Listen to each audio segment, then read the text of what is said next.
Hello, everyone. Welcome to Travel to Magic. I'm so glad you're here. Whether you're watching or listening, welcome, welcome. Today is a very special day. It is our very first podcast. This is a project that has been on my heart for a very long time. So I'm very excited to bring it to you finally. But first, let me introduce myself. My name is Megan, and I am a mother, a wife. I am an Air Force veteran, and I've been creating content for many years, and I love Disney. I love Disney so fiercely that the first thing I do when I get up is I do a little bit of Disney research, and I dive into the Disney World so deep that I felt the need to share everything that I have learned, not only in my research, but also in my family travels.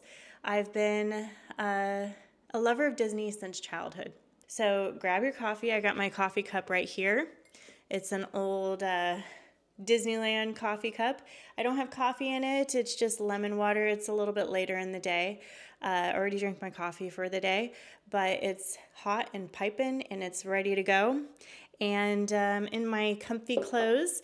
And if you guys aren't watching, I have my ears on. I asked my daughter, should I wear ears during our first podcast? She goes, oh my gosh, Mom, I have the ears for you. And she pulled out one of her ears, and they're comfortable, and I love them. They're pink, and I think they have little hearts on them. And she's going to be happy to see this, that I actually wore the ears. Maybe I'll wear ears every podcast, who knows? But we're all comfortable, and we're ready to go. So we're going to dig into our first topic, which is, why are we starting this podcast? We are a family that loves Disney. If you look around our house, you'll see little bits of Disney. We are constantly talking about it. When we look back on our vacations in the past, the Disney vacations are the ones that are most memorable, the ones that we cherish the most. And it's not just because our kids are getting fulfillment out of it. It's because everybody in our family is. Disney is a place that our family creates memories that we will forever share. It is a place that is perfect for every age, so everybody in our family gets something out of it, and we feel so full. We feel so much joy every time we go to a Disney park. It is a place where we leave inspired, and it's a place where we see our kids grow so much. And it's simply just a beautiful experience, and we are addicted. We are addicted to the feeling that Disney gives us. Whether we're on a cruise ship, whether we're in the parks, or simply just walking around Disney Springs, we get this feeling of inspiration, of pure joy, of love, of safety, of feeling like we're at home. And we just can't get enough. So in planning our Disney vacations in the past and researching it every single day, we have learned quite a bit about how to create a Disney day that is intentional and perfect in our own way. Now, every family has their own idea of a perfect Disney day. Some like to hit it hard on the rides. Some like to take it easy and stroll around. Some like to enjoy the food. Some like to rope drop. Some like to go a little bit later and enjoy the nightlife. Others just want to go to a park one day, go to the resort another day, sit by the pool, maybe walk around Disney Springs the next day. So a Disney vacation, a perfect Disney vacation, does not look the same for every family, but we all have the end goal of feeling that Disney experience. So on this channel, we are going to be talking about how to get that Disney experience regardless of the price tag, because our family always tries to find a way to get to Disney on a budget. We try to find the most affordable options because we want to continue to go back. We don't want to go to Disney every 3 years or 5 years, and because that's the only way we can afford it, we want to keep going back. We don't live in Orlando. We live in hot San Antonio in Texas, and unfortunately, getting to a Disney park is very difficult for us. We have to either fly or we have to drive, and we have to plan to be there at least a week to really enjoy it. We do have a Disney cruise coming up, so that is very exciting, and we are lucky in the fact that we do have Galveston nearby where we can hop on a Disney cruise. However, the Disney cruises that come our way are very minimal. We only have, I believe, the Magic coming to the Galveston port often, so we are very limited there. But our goal as a family who loves Disney is to try to get to the parks as much as we can, regardless of the distance we live from the parks. And in doing that, it requires us to do a lot of research and figure out a way to make that happen. Now, we're not a family that always flocks to luxury. We like luxurious things every now and then, but we don't like to pay top dollar. And we always try to find a way to get what we want without breaking the bank. We're a military family, so we move around a lot as well. So we always have to take that into consideration. But that also means that we have to watch our pennies. And in making sure that we are able to fill ourselves with the Disney magic that we're always yearning for, we have to find ways to get there without breaking the bank. So ultimately, we are a family that travels with intention and a family that always is seeking a family-friendly budget when planning our Disney vacations. So this podcast is a place where we can talk about how any family can visit Disney, not just the ones that can afford it. And in future podcasts, I'd like to invite my kids and my husband to chat with us, and we invite all of you to leave comments as well and share your magical Disney experiences, your tips, and your tricks. I know that you guys that are listening or watching have been to the Disney parks before, or you've seen a Disney experience that just really impacted you. Share that. Share whatever you've seen, share whatever you've learned along your Disney adventure, because this podcast is not just me talking into a camera every week. It's a community. It's a community of Disney lovers that love to talk about Disney, love to learn the tips and tricks, love to hear the experiences from other Disney lovers. And I invite you to just be open and honest. And we promise you that we are a community that respects each other. I am not going to accept any negative comments. They will be deleted because we only have love and respect here. So if you have a Disney experience, a tip or trick that worked for you and your family, please share it. I welcome it, because my experience with Disney is going to be very different from any of yours. And maybe you have something that will help me or my family or anybody else that is listening or watching. So let's be a community that joins together to talk about Disney and share our tips and tricks, and we'll just have a blast. We'll sip our coffee or our lemon water, wear our Disney ears, wear our comfortable clothes, and sit on a chair and just chat about Disney. But I do want to go into our next segment here, and that is our personal family history when it comes to Disney. And this is a little bit more of a get to know the host and the family. I am very excited to bring in my husband and my kids. My kids are at school right now, and my husband's at work, but they're a huge part of this journey, and they have their own experiences that are different than mine. But in this podcast, I'm going to be sharing my own personal experiences when it comes to my family and myself. So just to dig a little bit deeper, I kind of mentioned this a little bit before, but I grew up being a Disney kid. I grew up in San Diego, and Anaheim was just 2 hours away. So my family visited the parks quite often.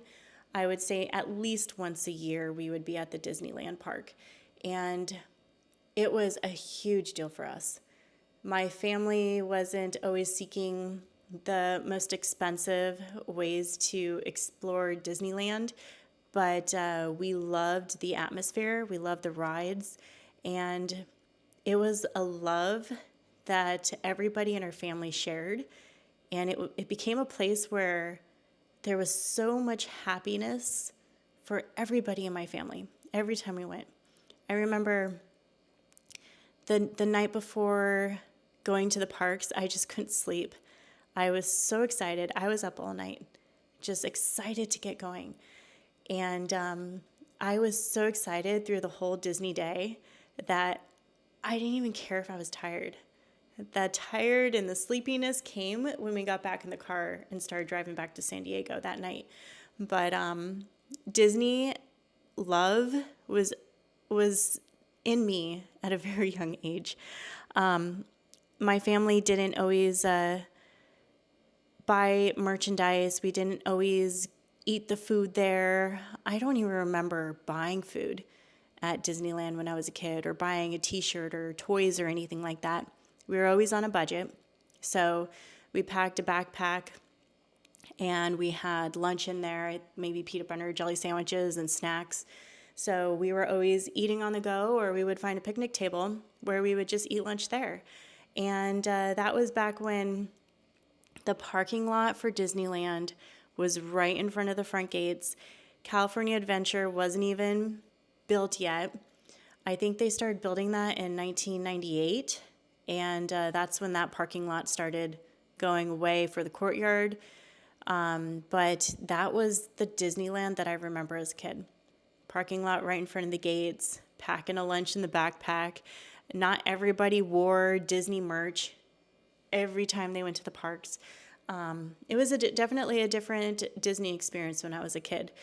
But even so, without the fluff and without the extra parks, it was an experience that I will never forget. It was one of the most magical, or some of the most magical moments of my childhood. And it never left me. In fact, I think it shaped me. It shaped me so much in a positive way.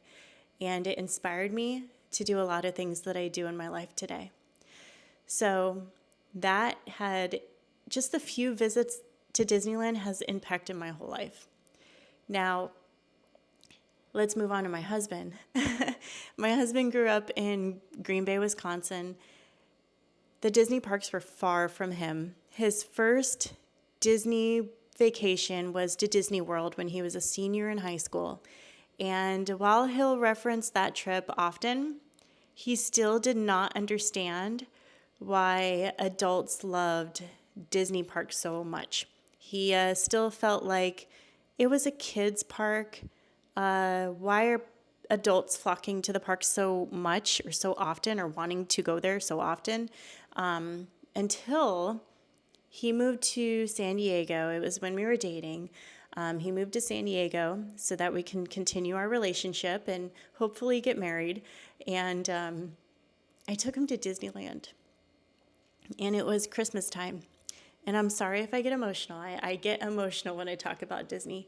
But we were walking down Main Street. And I always get emotional walking down Main Street. And I looked up at him, and I could see it on his face that he was glowing. Like he was just taking in the sounds, the music, and he was smelling the smells down Main Street and hearing everything and seeing the balloons. And then right in front of us was the castle. I could see something different in him. And I knew I had him. I knew he finally understood. So that trip changed my husband. From that trip on, he became a Disney adult. He became someone who just couldn't wait to take his own kids there and see the same magic in their eyes. So I'll never forget that day, just watching my husband explore Disneyland for the very first time. And in that day, he became a Disney adult. But moving forward to my daughter is now 10. And her first Disney trip, she was, I think, a year and a half. And I was pregnant with my son. And we got Jane, her name's Jane, we got her the Disney ears for kids. So it's basically a bucket hat. It's a little bucket and made out of fabric, and it has the ears on the side. She had the mini ears, and I think there's a tail that comes out. I actually hid it from her because I don't want her to ruin it, because knowing Jane, she'll just wear it around the house every day. But I want to keep it special because it has her name on the back. We embroidered her name. And I highly recommend doing that. If you have little kiddos and they're going to the parks for the first time, get them the kid Mickey ears. I mean, adults can get it too, but get the Mickey ears with the bucket hat. And it has a little strap that comes underneath your chin, and embroider their name on the back and keep it. Maybe even get a shadow box for it, because that will help them remember their very first Disney trip. But she had that little hat on her head, and she saw Minnie, and I think Minnie walked up to her, and Jane just let out this really weird noise, a noise that I've never heard her that came out of her mouth before. And she reached for Minnie's nose, and she's like, oh, I think that's pretty good. That's what it sounded like. But she reached for Minnie's nose, and she's like, whoa. And then she squeezed it, and she just kept squeezing it. And she had so much joy on her face. And Minnie's just like, oh my God, she's so cute.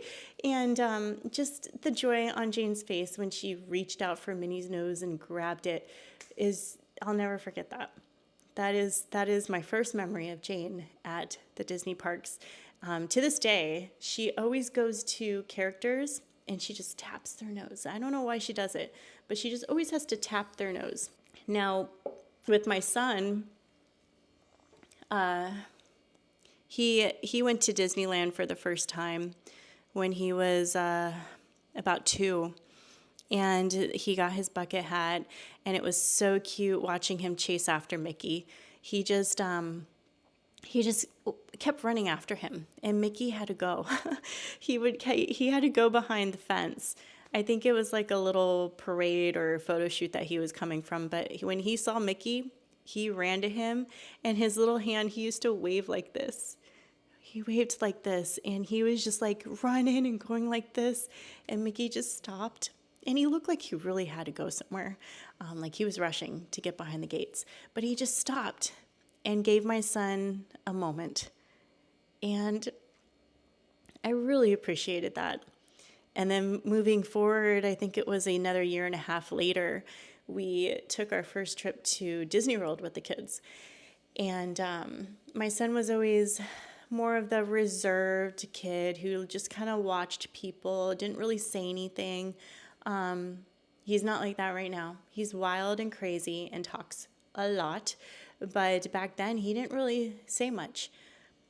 But when we went to Disney World, my husband put Peter on his shoulders, and Peter, it was at the tail end of COVID because we were wearing masks, and Peter was like, oh my God, he just kept talking and pointing at everything. It was like he was seeing the world for the first time, and he just couldn't believe everything that he was seeing, and he just had to talk about it. And my husband turned to me and he goes, I have never in my life heard Peter talk so much. This kid just had so much to say. And my husband he'll never forget it, just that moment where he just heard our son talking so much for the first time. And he said, I feel like I got to know my son on this trip. And that was very beautiful. And it's a memory that is core, and we'll never forget it. So with that, man, that's just a few memories that we have. But Disney has created memories that are so special. And that is why we keep going back. That is why our family finds a way to get back there by being intentional with our planning and creating a budget and finding the most affordable options for our family. And that is why we're creating this channel, because we have a lot to share. And we're going to find a lot more because I research Disney every single morning. I spend a lot of time, researching so many tips and tricks, learning as I go. We've had days where we could do things a little bit better, and we've learned from them. And we've had days that are absolutely amazing. So that is a perfect segue into our next section, reality check. Reality check, Disney is very expensive. The price tag is very high. So high that I feel like I'm going to drop over and cry every time I see how much a one-day ticket is. But that's just skimming the surface. Then you got to figure out food, hotel, lightning lane, merch, extra experiences. The list goes on. And it's so easy when you're planning a Disney trip to pack on that list more and more experiences because it sounds so amazing. And they absolutely are. But they get very, very pricey. And if we continue to go down that route, we're only going to be able to visit Disney once in our lifetime. And that is absolutely not good. So not only is the price tag very high, but planning a Disney trip is overwhelming and it can get very stressful. Because the price tag is so high just for your ticket alone, we want to make sure that we're getting the biggest bang for our buck, that we're going to get the full experience and leave there feeling like we did everything we absolutely could with how much we spent. And it's unfortunate that the price tag is so high, and it takes a lot to plan a Disney vacation, but there's ways to go about it so that you can enter this world stress-free and not breaking the bank. So we're going to talk about that a lot in upcoming podcasts. Another reality check is there's so much going on at Disney. There's so many closures, there's so many new events, there's so many changes, and we're going to bring that to the table here on future podcasts, talk about the updates, the different new foods, even the events, the entertainment, the closures, everything. We're going to talk about it here every week. So there's a lot that we're going to delve into. There's a lot going on at Disney, and it gets overwhelming trying to make sure that you keep it all straight. But we'll get into that on this podcast. Everybody's perfect day is different, but we're going to talk about ways you can master that.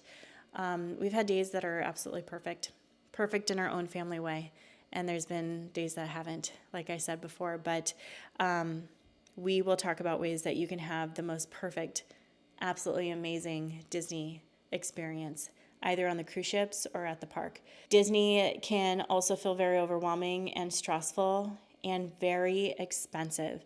So planning a Disney cruise takes time and a lot of money. There were times when we questioned if it was worth it, and at times when I felt anxious about the cost, the planning, and whether we were doing it right. And honestly, social media doesn't always help. It can make Disney feel exclusive or out of reach, especially for families on a budget, but it does not have to be that way. Not at all. I just saw a post on Instagram sharing that Walt Disney World is now considered the most expensive trip that families can take. More expensive than planning a family trip to Europe. And that is absolutely outrageous. But again, it doesn't have to be that way. We have a lot of things to talk about on this podcast. And with that, when will we see each other again?